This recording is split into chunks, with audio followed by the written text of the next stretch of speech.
यहाँ त एउटा ग्राहक पनि आएका छैनन्।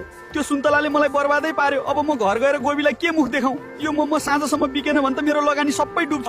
अरे आलु दाई, हजुर आज यहाँ कुनामा?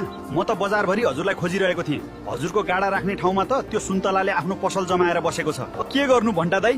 बिहान म पसल थाप्न जाँदा त्यो सुन्तला पहिले नै मेरो ठाउँ मिचेर बसिसकेको थियो। म त एउटा सोझो मान्छे, सबैसँग झगडा गर्न कहाँ सक्छु र? धत्तेरीका आलु दाई, त्यो बजारको गाडा राख्ने ठाउँ मेरो जिम्मामा छ। त्यसको यत्रो हिम्मत? हजुर यहीँ बस्नुस् न, म त्यो सुन्तलालाई त्यहाँबाट कसरी ठेगान लगाउँछु हेर्दै जानुस्। ओइ सुन्तला, यो गाडा राख्ने ठाउँ आलु दाईको हो।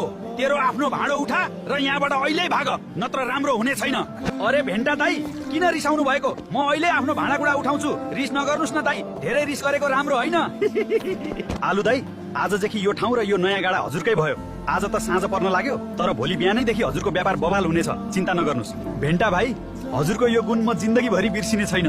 मेरो तर्फबाट यो तातो तातो मम खानुस्। हजुर त आज मेरो भगवान नै बन्नुभयो। गोबी, आज त्यो सुन्तलाले मेरो ठाउँ खोसेर मलाई रुवाएको थियो, तर भगवान जस्तै भएर भेन्टा दाई आएर मलाई मेरो ठाउँ फिर्ता दिलाउनु भयो।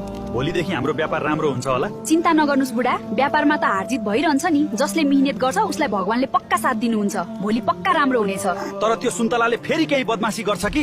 इमानदार र मेहनतको जितको लागि यो भिडियो शेयर र फलो गर्नुहोस् अनि कमेन्टमा पार्ट 4 लेख्नुहोस्।